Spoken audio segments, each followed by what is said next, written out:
Bonjour, ici Natacha Renata Kimberly, spécialiste des rêves et des voyages chamaniques depuis plus de 35 ans. La vidéo d'aujourd'hui fait partie d'une nouvelle série qui s'appelle Rencontres magiques et qui vous présentera de temps à autre des personnes qui m'ont interpellé et dont les activités pourront vous inspirer. Aujourd'hui, j'aimerais vous présenter Isabelle N, une artiste pluridisciplinaire et une praticienne chamane très impliquée dans la défense des animaux. Isabelle m'a contactée par le biais de mon site. C'est ainsi que j'ai découvert ses activités. J'ai eu un coup de cœur pour ce qu'elle fait, pour son engagement et sa sincérité. Vous aurez le plaisir d'entendre l'une de ses créations musicales dans cette vidéo qui lui est consacrée. Malheureusement, les conditions techniques ne nous permettent pas de faire une interview vidéo. Vous ne verrez pas Isabelle, mais entendrez sa voix et verrez certaines de ses créations artistiques. Alors, bonjour Isabelle, ravie de vous accueillir sur ma chaîne. Il me semble que vos premiers amours se situent dans le domaine de la poésie. Est-ce que je me trompe? Et surtout, j'aimerais savoir ce que signifie la poésie pour vous. Eh bien, la poésie, c'est en effet mes premiers amours d'enfant. Je crois que déjà petite, j'adorais la musique des mots et j'aimais les relier entre eux. Donc ça a été dans l'enfance. Et puis ensuite, dans l'adolescence, je me revois encore en train d'écrire des poèmes la nuit quand tout le monde dormait. Et je pense que c'était des moments pour moi à la fois excitant parce que j'étais dans un moment où justement j'avais l'impression d'être seule à vivre la nuit et en même temps apaisant parce que avec la poésie je pouvais apaiser mes angoisses d'adolescente à cette période. Et puis ensuite elle est revenue à moi mais beaucoup plus tard dans ma vie je dirais parce que j'ai rencontré d'autres formes d'expression qui m'ont beaucoup apporté aussi. Et la poésie m'est revenue un peu en pleine face, je pense, quand je suis arrivée, surtout en Auvergne, mais déjà avant, par le biais des chansons. Quand je rentrais de voyage, je commençais à écrire des chansons, en rentrant de l'Inde notamment. Mais plus tard, après, ça a été là, les 10 dernières années avec ce sentiment toujours d'apaisement et de remettre le monde à l'endroit face à des injustices et à des souffrances que je trouve pour moi intolérables des êtres vivants sur la planète. Et la poésie est devenue pour moi une alliée incroyable. Je peux même dire aujourd'hui qu'elle me sauve la peau par rapport à tout ce qui peut se passer. C'est vrai que la poésie, c'est une véritable, on va dire, c'est un baume pour l'âme, c'est le langage de l'âme. Alors, j'ai vu que vous chantiez et que vous faites également du tambour. Alors, depuis combien de temps pratiquez-vous le chamanisme? Que pouvez-vous en dire?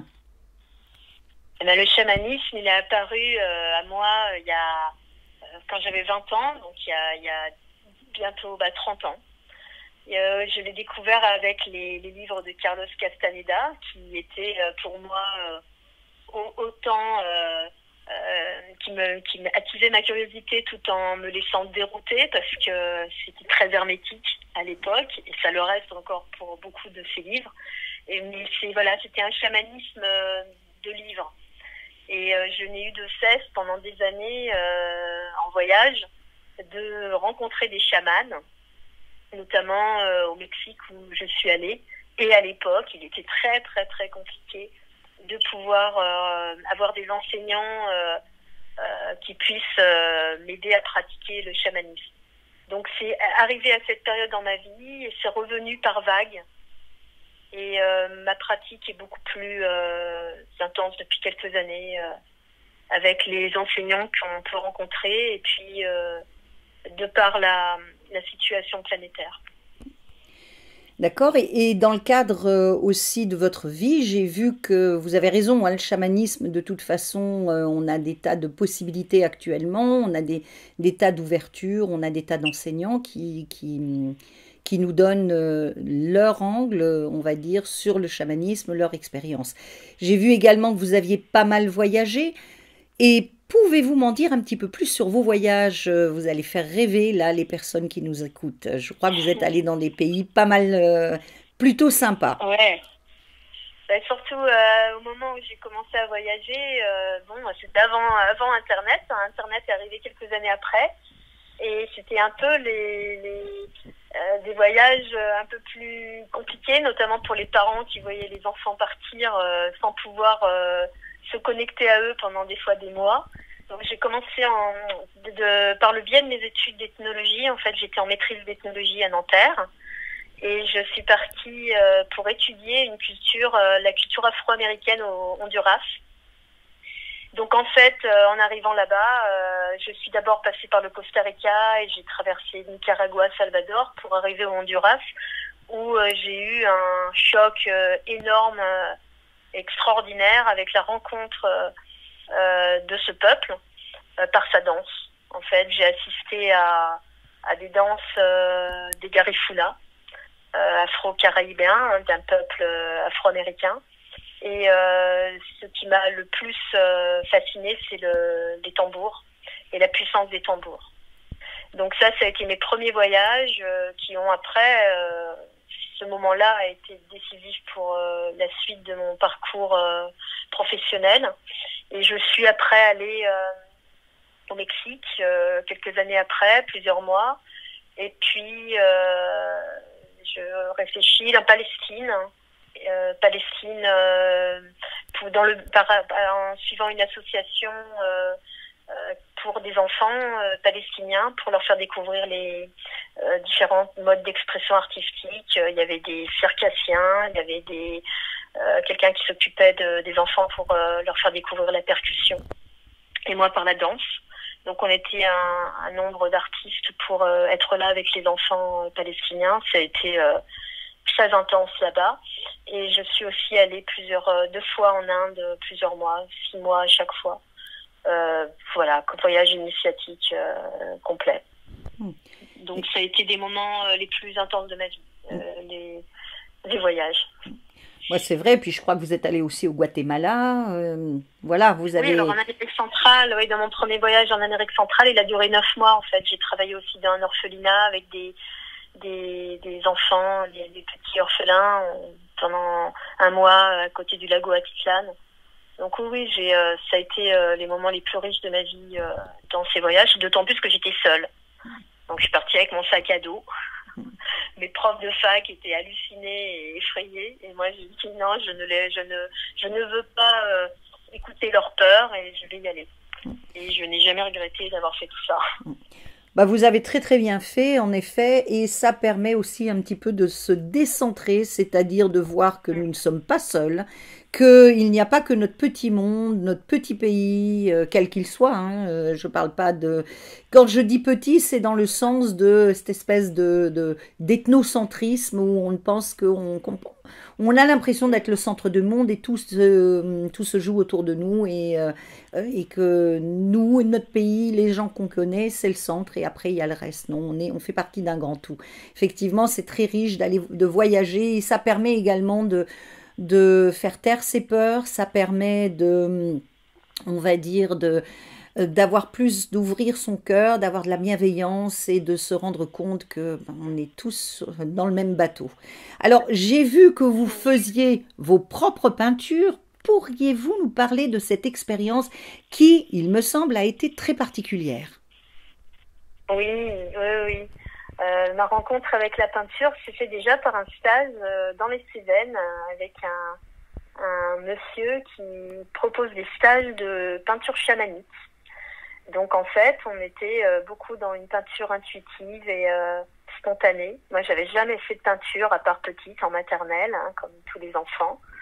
Et ça n'a jamais été un mode d'expression pour moi. Je ne sentais pas d'aptitude en dessin particulièrement. Et suite à ce stage, en fait, où j'ai vécu quelque chose d'assez incroyable au niveau énergétique, comme je n'ai jamais vécu dans une pratique de yoga d'ailleurs. Ça m'avait traversé, là, je me rappelle d'un moment où j'ai senti le courant d'énergie qui me traversait la colonne vertébrale quand j'étais en train de faire un tableau. Et en fait, en rentrant de ce stage, je me suis mis à la peinture assez intuitivement. Ce qui a été magique, c'est qu'en fait, sans ces attitudes-là, j'ai commencé à faire des tableaux grand format d'animaux au pastel.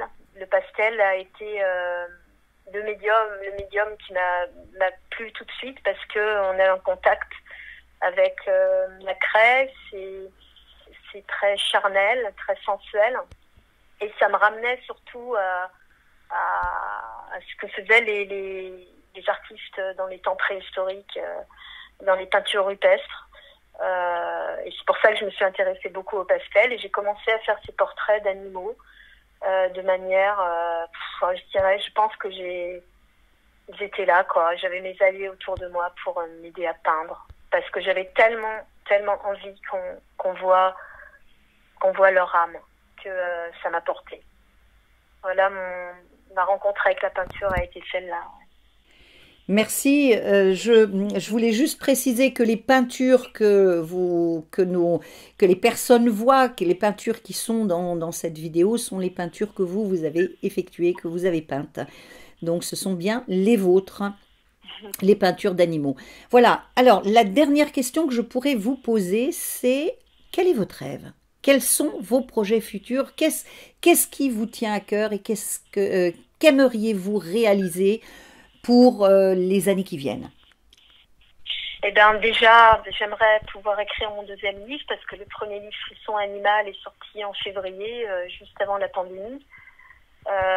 Donc, qui est à la fois un livre d'illustration, de poésie et de plaidoyer assez politique pour la cause animale et planétaire.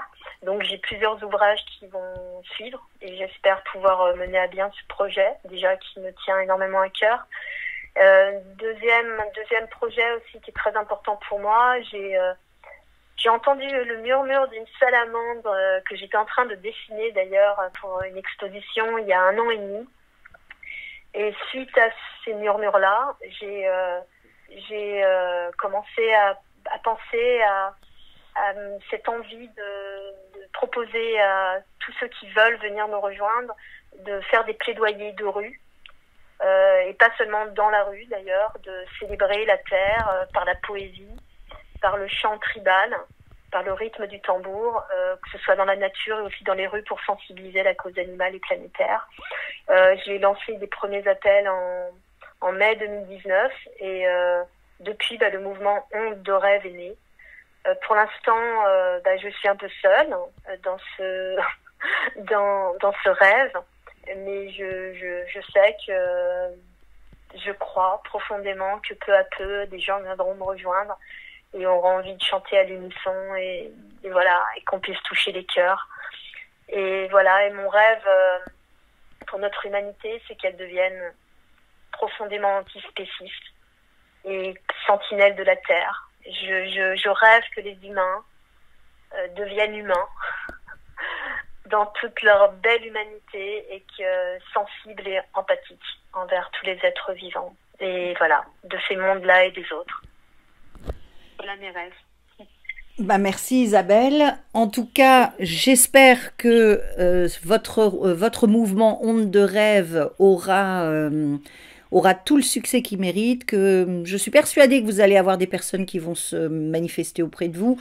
Je pense également que comme vous aurez, comme tout le monde va avoir tous les liens pour vous contacter, pour rejoindre le mouvement sous la vidéo, j'espère en tout cas qu'il y a un certain nombre de personnes qui vont répondre. Voilà, je vous remercie. Merci Natacha pour votre confiance. Merci beaucoup. J'incite toutes les personnes intéressées par votre projet Ondes de rêve à vous contacter en utilisant les liens qui se trouvent sous cette vidéo. Nous allons maintenant regarder le clip d'Isabelle pour la cause animale dans lequel elle chante et joue du tambour.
J'aimerais terminer cette première vidéo de la série Rencontres magiques consacrée à Isabelle Haine en vous parlant des annonces faites le 29 septembre par la ministre de la Transition écologique en France au sujet de la fin des cirques avec des animaux sauvages, de la fin des delphinariums et de la fin de l'exploitation des visons pour leur fourrure. Voici ce qu'a répondu à ce sujet Muriel Arnal, présidente de One Voice, une association en faveur de la cause animale et planétaire. Ces annonces arrivent après plus d'1 an d'attente. Ce ne serait pas inquiétant si elles n'étaient pas si floues. Plus de 23 pays en Europe ont déjà légiféré avec clarté. L'Inde et New York ont légiféré. On attendait de la France un rugissement pour tous ces animaux qui souffrent. Elle a timidement miaulé. Je ne peux rien dire de plus. La seule chose que je peux dire à ce sujet, c'est que nous avons le pouvoir d'inciter nos dirigeants à se positionner avec plus de clarté. À nous de prendre nos responsabilités. Alors, vous avez, sous la vidéo, les liens pour retrouver Isabelle sur sa propre chaîne YouTube, sur Facebook et sur son site. En tout cas, j'espère qu'Isabelle vous donnera envie de vous lever et d'être actif pour défendre vos valeurs profondes et poursuivre vos rêves. Si vous avez apprécié cette vidéo, n'hésitez pas à aimer ce contenu et à vous abonner à la chaîne. Et cliquez sur la cloche pour être prévenu de la sortie des prochaines vidéos. Rêvons et voyageons ensemble.